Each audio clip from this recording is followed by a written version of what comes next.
სოფელ დართლოში კულტურული მემკვიდრეობის ძეგლის სტატუსის მქონე სახლების რეაბილიტაცია ხორციელდება. პროექტი, რომლის ღირებულება 1.300.000 ლარზე მეტია, ინფრასტრუქტურის სამინისტროს მუნიციპალური განვითარების ფონდის, მსოფლიო ბანკისა და საქართველოს მთავრობის თანადაფინანსებით მიმდინარეობს. სარეაბილიტაციო სამუშაოები ინფრასტრუქტურის მინისტრმა ნოდარ ჯავახიშვილმა მუნიციპალური განვითარების ფონდის აღმასრულებელ დირექტორთან ერთად დაათვალიერა და ადგილობრივ მოსახლეობასაც გაესაუბრა.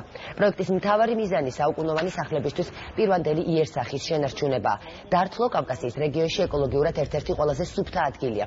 სოფლის რეაბილიტაციას მნიშვნელობა აქვს როგორც ადგილობრივი მოსახლეობისთვის, ასევე მთლიანად ქვეყნის ტურისტული პოტენციალის განვითარებისთვის.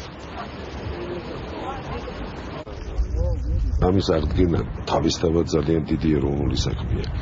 მით უმეტეს აქ იქმნება საფუძველი იმისა, რომ ადამიანები დიდხანს დარჩნენ უფრო და შეიძლება მთელი წელი იცხოვრონ, იმიტომ რომ თუკი ტურიზმი წავა, განვითარდება და აუცილებლად განვითარდება ჩვენ ყველაფარაკეთ უცხოელებსაც, არა თუშ ქართველებსაც, რომლებიც აღფრთოვანებულები არიან და ძალიან ბედნიერები თუ კიდე ორი ღამე გაატარონ აქ და დათქმდნენ ამ სილამაზით. პროექტი შეიქმნა კულტურული მემკვიდრეობის ძეგლთა დაცვის სააგენტოსთან ერთად, ერთობლივად.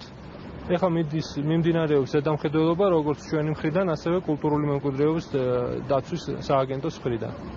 პროექტი ჩვენ გვეგმავთ, რომ დავასრულოთ 2016 წელს. ესეთი პროექტები მარტო დართლოში კი არა, თუ სხვაგან გაჩნდა ქვეყნის საქართველოს მასშტაბით, ყველგან უნდა გაკეთდეს.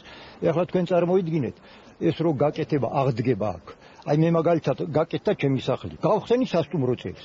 ეგრე ყველას შეუძლია კონკრეტულ ნებისმიერ თუკი სურვილი ექნება ამუშავოს სასტუმრო თავის სახლიდან. ამაზე კარგი რაღა უნდა.